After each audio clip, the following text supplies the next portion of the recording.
Assalamualaikum warahmatullahi wabarakatuh. Salam dan bahagia Bapak dan Ibu guru hebat.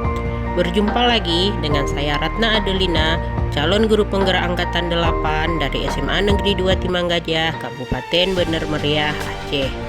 Pada kesempatan ini, saya akan memaparkan koneksi antar materi modul 2.1 pembelajaran berdiferensiasi. Sebelumnya, perkenalkan fasilitator kami Bapak Muhammad Hari Purnomo Hadi dan pengajar praktik kami Ibu Mas Diana. Di awal video ini, kita akan membahas apa yang dimaksud dengan pembelajaran berdiferensiasi dan bagaimana hal ini dapat dilakukan di kelas. Tomlinson menyatakan bahwa pembelajaran berdiferensiasi adalah usaha untuk menyesuaikan proses pembelajaran di kelas untuk memenuhi kebutuhan belajar individu sebagai murid.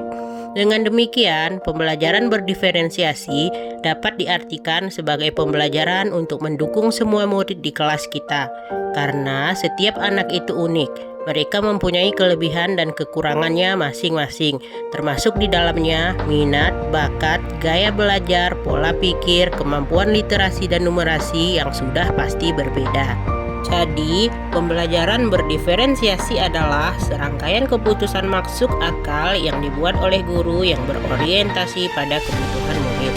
Kemudian, agar dapat melakukan pembelajaran berdiferensiasi, maka guru harus memahami tujuan pembelajaran, menciptakan lingkungan belajar yang mengundang murid untuk belajar, mengetahui dan merespon kebutuhan belajar murid, melakukan manajemen kelas yang efektif, dan melakukan penilaian berkelanjutan.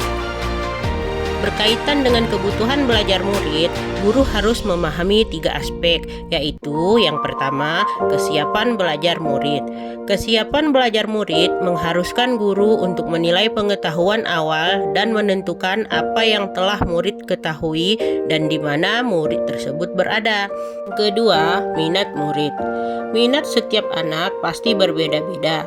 Minat merupakan salah satu motivator penting bagi murid untuk terlibat aktif dalam proses pembelajaran. Dan yang ketiga, profil belajar murid.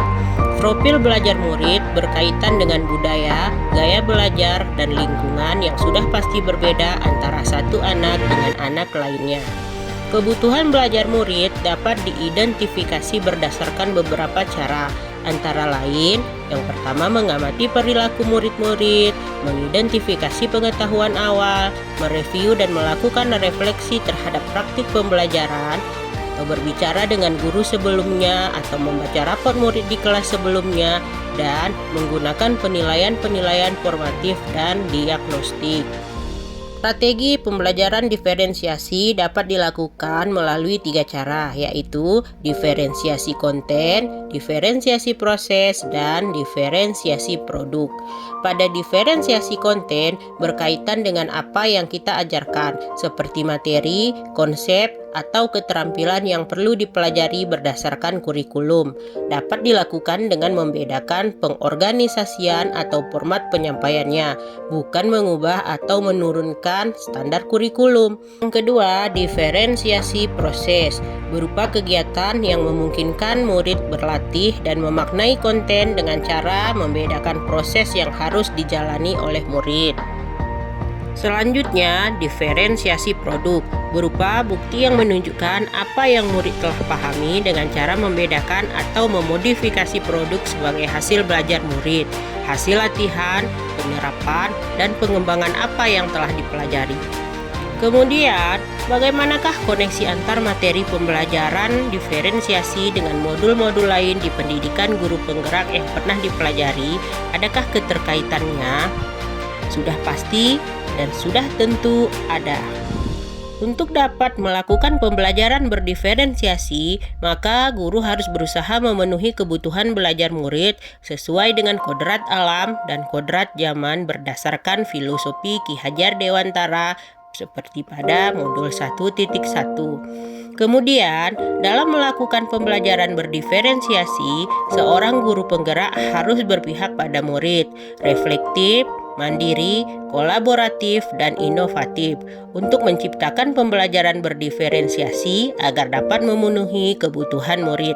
Dengan demikian, seorang guru penggerak dapat mewujudkan kepemimpinan murid dengan menuntun murid merdeka belajar. Hal ini sesuai dengan nilai dan peran guru penggerak pada modul 1.2. Selanjutnya, pembelajaran berdiferensiasi dapat menjadi salah satu strategi untuk mewujudkan visi guru penggerak yang berpihak pada murid. Dan dalam pelaksanaan pembelajaran yang berdiferensiasi antara guru dan murid harus ada kesepakatan kelas terlebih dahulu agar proses pembelajaran dapat berjalan dengan baik dan sesuai dengan nilai-nilai budaya positif pada modul 1.4. Jadi, itulah keterkaitan antara modul ini dengan modul-modul sebelumnya. Terima kasih. Salam dan bahagia selalu Ibu dan Bapak guru hebat. Wassalamualaikum warahmatullahi wabarakatuh.